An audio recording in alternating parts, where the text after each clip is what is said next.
They told me not to come back right after I gave them $50,000 to save their cafe. No thank you, no apology, just silence. And then blame. Hi, I'm Natalie. For years, I was the quiet daughter who fixed every mess until I realized I was just their backup plan. When I stopped paying, I didn't just lose a family. I found the truth they'd been hiding all along. Have you ever been pushed away by the very people you thought you were saving? Tell me, what would you have done in my place? I'm listening. I wired $50,000 before I even said goodbye. That's how much I trusted family over facts. Not because I thought it was the right financial decision, but because I thought it was the loving one.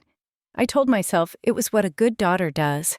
But sitting alone in my apartment that night, the screen of my laptop casting a cold light across the kitchen table, I couldn't help noticing how easily that money disappeared and how nobody seemed to notice it had ever arrived. The call came just after 10:30 p.m. I'd already changed into an old college sweatshirt, half watching a documentary I wasn't really following. My mom's name lit up on the screen, and I let it ring twice before answering. Her voice was tight, the way it got when she was trying to sound composed, but failing. "Natalie, are you free?" she asked, like I was ever anything else when she called. I muted the TV. "What's wrong?" "It's the cafe. We're behind on everything. The utility company sent a shut-off notice, and the landlord, he's been more patient than he should be. I didn't want to call you, but we're drowning." I didn't ask for details. I'd heard enough versions of this story over the years. I opened my banking app, pulled up my savings account, the one I'd been adding to for the condo I wanted downtown, and started the wire transfer. $50,000. I typed it in like it was a grocery total. The screen asked, "Are you sure?" I clicked yes. Then I told her, "It's done." There was a pause on her end. I could hear her take a breath, maybe in relief, maybe in guilt. But all she said was, "Okay, let's hope this works." Then she hung up. I sat there in silence for a while, staring at the spot where her voice had been. Then I got up, washed a plate that had only crumbs on it, and went to bed. The next morning, I woke up early. Out of habit, I made coffee in my old drip machine and stared out the window. The leaves outside had started to turn orange rust, a few bright yellow bursts. I didn't tell anyone what I'd done, not my coworkers, not even Sam, my former roommate, who usually got first dibs on every major life event. This wasn't something I could explain without sounding either foolish or resentful. I drove past the cafe around noon. The open sign was flickering, just like it had been for the past year. Inside, the walls still wore that pale green paint from the early 2000s, the booth still sagged in the middle, and there was Logan behind the counter tossing a dish rag at one of the baristas like it was a game. He wasn't wearing the apron. He never did. But he smiled big-wide like he'd just saved the place from ruin. I didn't go in. Instead, I went home and did laundry, then pulled up listings for condos again, knowing full well it would be months before I could start saving again. I made myself chicken and rice, stared at a candle I didn't light, and slept with my phone face down. Sunday came, and with it, the usual dinner invitation. Nothing formal, just the expectation that I'd show up, contribute something, and blend back in. I brought a bag of groceries salad mix, a bottle of store-brand dressing, and a pack of napkins, just in case. My mom didn't greet me at the door. I let myself in. The house smelled like pan-fried chicken and rosemary, like it always did when Mom wanted to pretend everything was fine. Logan was sprawled across the couch, phone in hand, talking about how the vibe at the cafe was really starting to improve. My dad sat at the table with the same coffee mug he always used, the one that said "World's Okayest, Dad, a gag gift I once bought that never stopped being true." Nobody said a word about the money, not a thank you, not even a nod in my direction. At one point, Mom asked, "Next time you go to the store, can you grab more napkins? These ones are too thin." I looked down at the ones I'd just brought. Then I looked at her. She wasn't joking. Dinner passed in a fog.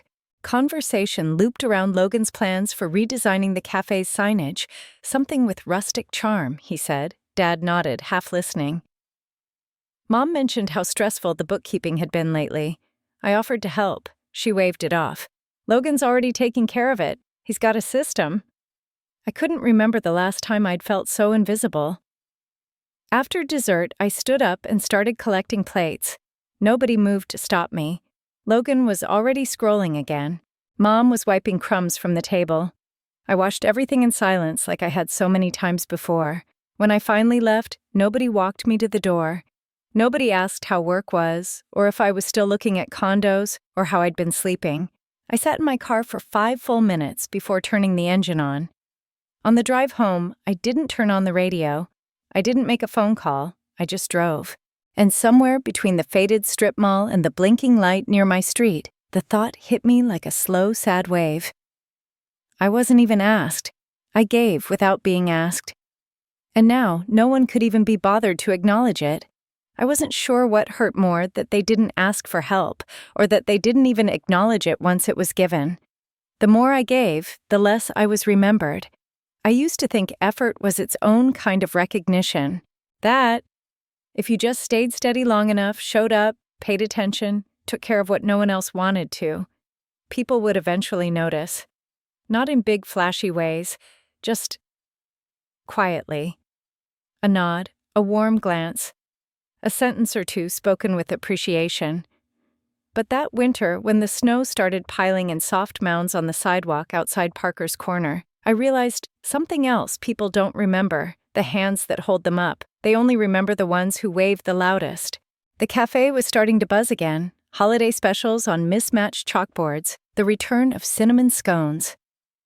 Logan was suddenly the centerpiece. Customers laughed with him at the counter. Staff quoted him, and every Instagram post the cafe put out had him in the photo beaming beside a latte. I didn't mind at first. I was glad things were turning around. I dropped by most Saturdays to check in, sometimes bringing bagels, sometimes just standing quietly near the register, while Logan cracked jokes. He'd started calling himself creative director, and no one stopped him, not even Mom. Then came the espresso machine. Theirs had been sputtering for months. The steam wand barely hissed, and the temperature control was finicky on the best days. So I bought a new one, a modest but reliable commercial-grade La Marzocco I'd researched for weeks. Had it delivered straight to the cafe, along with a handwritten note. Thought this might help. Merry early Christmas, Nat. I didn't expect fanfare. Just maybe a thank you, a mention. Instead, 2 days later, I showed up to see the box still unopened in the back. "Why isn't this set up yet?" I asked, trying to keep my voice even. Karen barely looked up from the counter. "We're still deciding if we want to use it." "Logan thinks the old one has character." I blinked. "It barely works." She shrugged. "He said he can fix it. Besides, we didn't ask for a new one." That word we stuck in my throat. I looked at Logan. He was across the room, leaning against the pastry case, retelling the story of how he saved the cafe with a few bold choices. I wondered if anyone else noticed that those bold choices came after my transfer. I went home that night with snow in my hair and a silence so loud it made the radiator seem musical. The next morning, my inbox had a newsletter from a local community magazine. I almost deleted it, but then a headline caught my eye. "Hometown Revival Parker's Corner reclaims its heart." I clicked. My heart beat faster with each sentence. There were photos of the cafe filled with smiling customers. One of Karen standing beside the new chalkboard Logan had designed, a full paragraph quoting Logan as the visionary behind the shop's revival. No mention of me, not the transfer, not the espresso machine, not the months I helped them catch up on tax filings, or the utilities I paid off in August. I read it again just to be sure. At lunch, I called Mom. She picked up after 3 rings. "Did you see the article?" I asked. "Of course," she said brightly. "Wasn't it nice?" "You don't think it was missing something?" A pause. "Like what?" I swallowed hard. "Like, I don't know. A little bit of honesty. I helped too." There was rustling on her end. Then her voice dropped. "Natalie, you're not really involved. Logan's here every day. You're busy." Busy, that was what she called 40-hour weeks, endless spreadsheet edits, meal prepping, and late-night bill juggling. Busy. I didn't argue. I just said I had to go and hung up. That evening I bundled up and went for a walk. The snow was light soft, the kind that swirled under street lamps like glitter. The sidewalks were quiet. I passed by a bakery, then a row of houses with twinkling lights and wreaths on their doors. Every window seemed to hold a family I didn't belong to. I stopped on a corner, tucked my gloved hands into my coat, and stared up at the sky, gray and indifferent. "Maybe I never really belonged," I whispered. "Not in the family, not in the cafe, not even in the story they were telling now. It was supposed to be chicken salad and iced tea. But it turned into a goodbye I didn't expect. I had been carrying the cafe keys on my keychain for years. They clinked against my car fob, sometimes against a loyalty card from the grocery store, small reminders of what I owed where I was expected. I never thought much about them until that morning when I pulled them out to lock my apartment and felt their weight like stones in my hand. It was a Sunday in early spring. Rochester was finally thawing out. The trees out front were budding in cautious clusters, and sunlight filtered through my kitchen window in soft, tentative angles. I brought a manila folder with printed reports, quarterly revenue estimates, ideas for customer loyalty programs, even notes from a web designer friend who offered to help modernize their online ordering for free. I packed it next to a mason jar of homemade dressing and a bag of store-bought rolls. Some part of me still believed that if I showed up prepared, they'd see me differently, that I'd finally stop being the helper and start being the partner. The cafe smelled like old coffee and reheated tomato soup. Sunlight pooled across the floors and booths like it had been waiting there all winter. Logan was already seated with a mug in hand, phone out, tapping away. Karen stood behind the counter, arranging a tray of lemon bars, humming slightly off-key. Ron sat at a corner table, sipping slowly from his ever-present mug. I said hello. Only Ron looked up. "Chicken salad's in the fridge," Mom said, not turning around. I placed the folder on the counter. "I printed some things for you. Thought we could talk through them after lunch." Karen didn't glance at the folder. "Is this more of your project management stuff? I just think the website could be easier to use. And there are a few tax deadlines coming up." She waved her hand like shooing away a fly. "We're managing Natalie. You don't have to treat us like one of your clients. But I've helped you with this before I said we're fine." I took a slow breath. Okay, we sat down to eat. The chicken salad was decent store-bought rotisserie mixed with celery and herbs. Mom poured iced tea into mismatched glasses. Logan had already started talking about replacing the stools along the window bar. "These things wobble like crazy," he said, tapping one with his sneaker. I saw some reclaimed wood ones online, super rustic. They'd matched the chalkboard menus. Karen lit up. "That's a great idea. Maybe we could re-stain the floors to warm it up a bit." I nodded slowly. "You know I priced out stools last fall. Sent you the links, remember?" She sipped her tea. "Oh, I must have missed that." Ron cleared his throat but didn't speak. Logan drizzled honey into his tea, oblivious. And something in me just broke. Why am I always treated like the intern I asked my voice too steady to be calm even when I paid for the building? The silence that followed was sharp. Even the barista in the back room paused her humming. Karen set her glass down too quickly. "You gave money. That doesn't mean you own us. I'm not trying to own you," I said. "But I was here. I've been here, helping quietly, always. And when it comes time to make decisions, I'm invisible." She leaned forward. "This is a family business, Natalie. We don't owe anyone credit for helping their own family." I looked to Ron.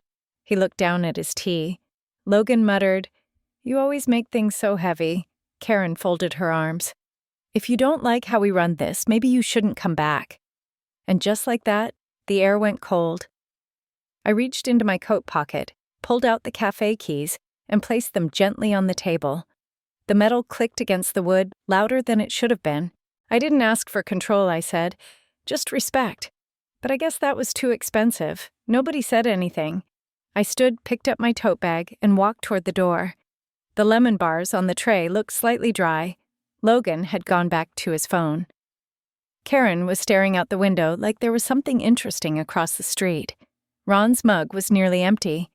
I didn't slam the door. I didn't raise my voice. I just walked out. And not a single person called my name. Cutting someone off doesn't always look like shouting. Sometimes it's just not replying. After I walked out of the cafe, I expected the silence to be loud, like an echo chasing me home.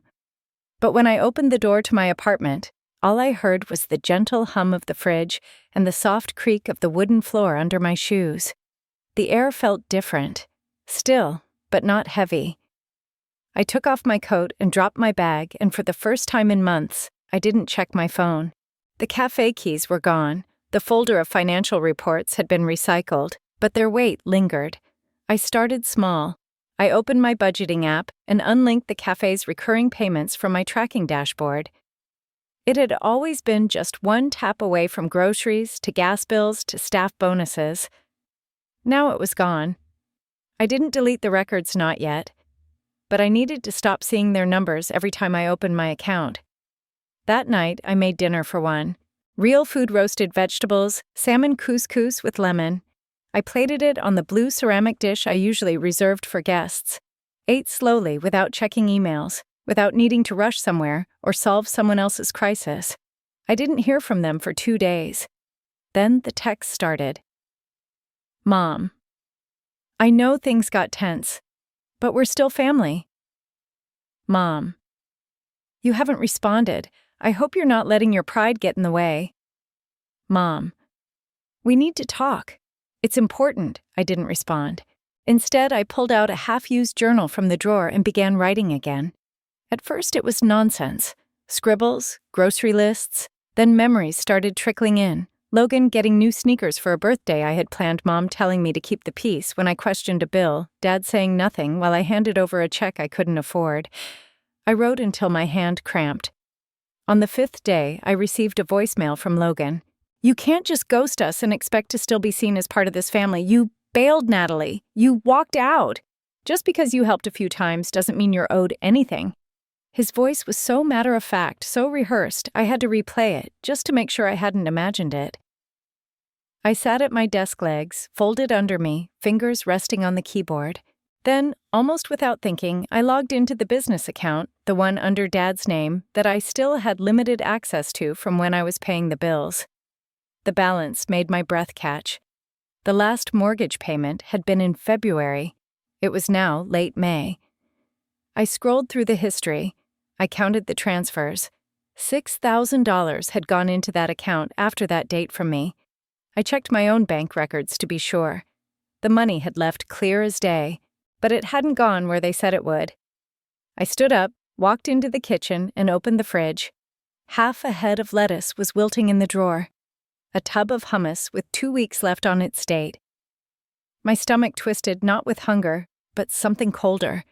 I had skipped meals to make those transfers. I had canceled plans, deferred dental work, postponed a weekend away, and they hadn't even used the money for the house.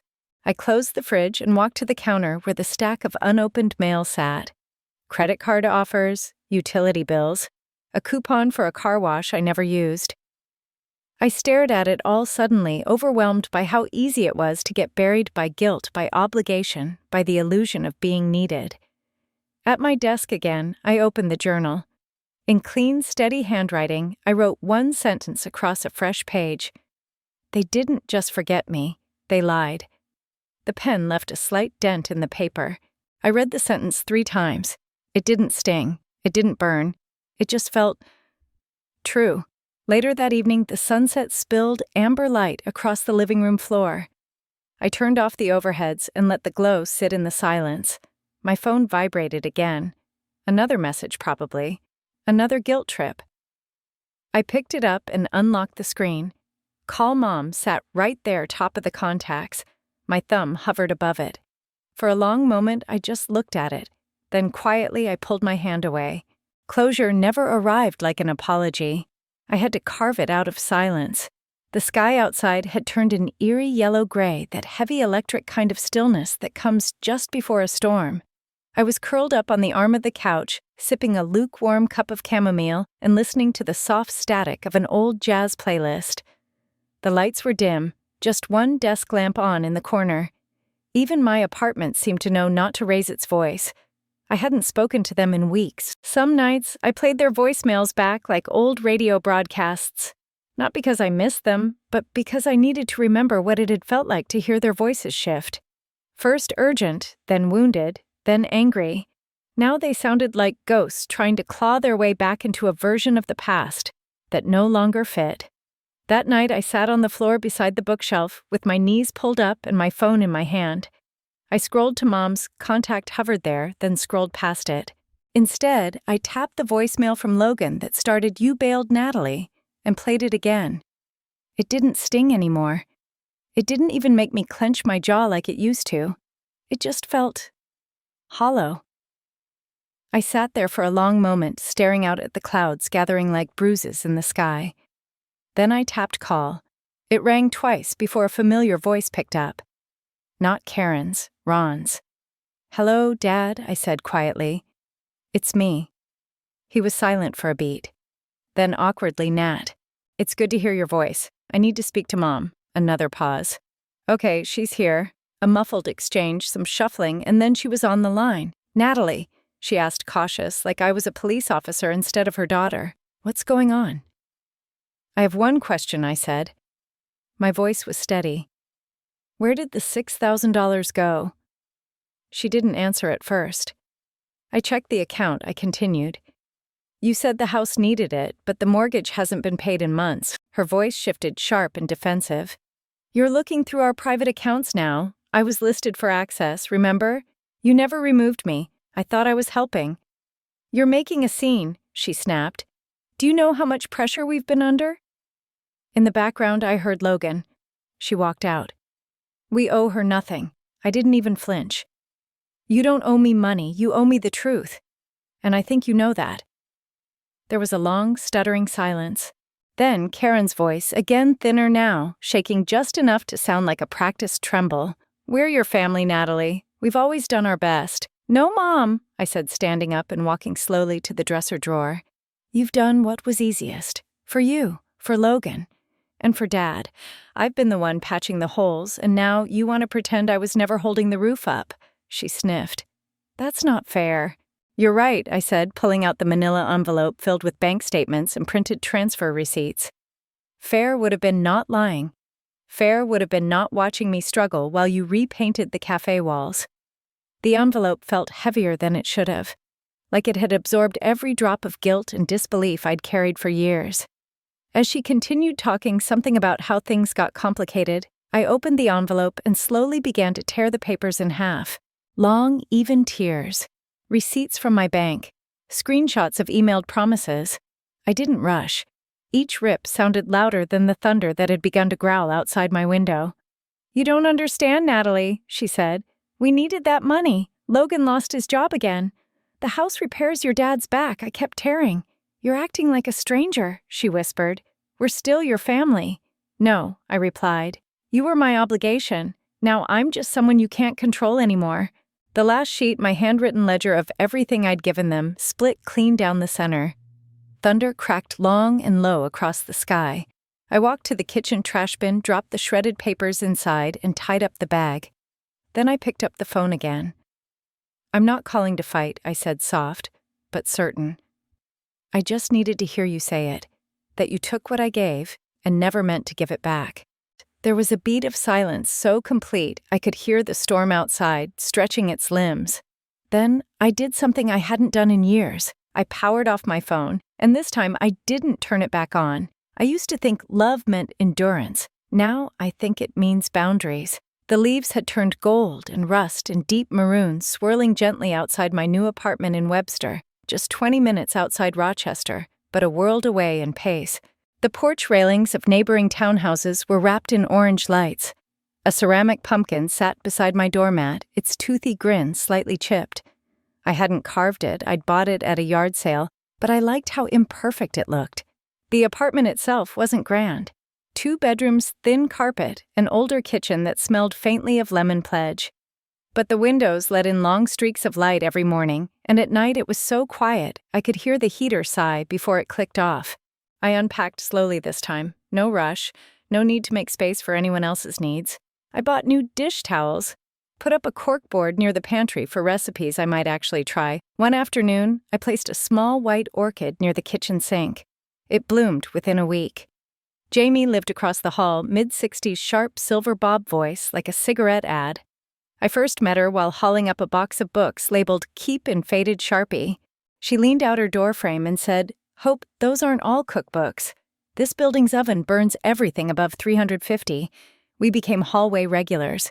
She told me stories about her old bakery in Buffalo, about the time a snowstorm hit the same day a wedding cake collapsed, and how she cried right into the buttercream. She never asked too many questions, which I appreciated. Just said, "You seem like someone who finally stopped pretending she wasn't tired." On a Friday just before Halloween, Jamie knocked on my door holding a bottle of wine in one hand and a casserole dish in the other. "Backyard dinner," she said. "No pressure. Unless you hate lasagna." I didn't hesitate. "I'll bring dessert." We set up a table under string lights in the shared patio space behind the building. Another neighbor brought folding chairs. Someone lit candles in old jam jars. The air smelled like cinnamon and wood smoke. Nobody asked about my job. Nobody asked why I'd moved. After dinner, I slipped inside to grab a few plates, and my phone buzzed on the counter. The screen lit up with a voicemail notification, Karen. I stared at it for a moment. I knew what it would say. Something along the lines of, "You'll regret this." Maybe a rehash of how much the cafe meant. Maybe a rewritten version of the past where I was never forgotten, only misunderstood. I clicked play. Her voice was tight rehearsed. "Natalie, I know you think we were unfair, but that cafe meant everything to us, and walking away from it. From us. You'll regret it, one day." There was a pause, then a soft click. I hovered for a moment, then tapped delete. It didn't feel like defiance, just closure. Back outside, Jamie poured me a second glass of wine. The wind picked up a little leaves scraping across the patio, like old thoughts finally moving on. Later that night, I sat at my desk reviewing spreadsheets for a new community coffee project, women-owned nonprofit SMART, with sourcing and employee benefits. They'd asked me to consult on financial forecasting. No payment.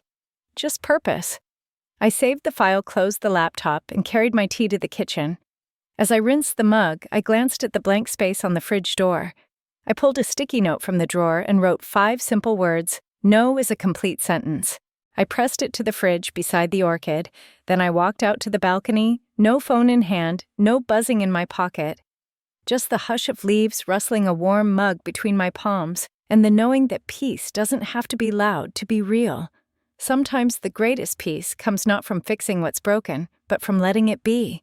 When I stepped onto that quiet balcony, no phone in hand, I realized I hadn't lost a family. I'd simply stopped shrinking to fit their version of love. Boundaries aren't walls, they're invitations to build something honest. And maybe in choosing myself, I finally honored the quietest kind of love. There is the one that starts inside. If this story reminded you of a moment when you stood your ground with grace, I'd love to hear about it. Your voice matters sometimes. It's in telling our truth that we find it.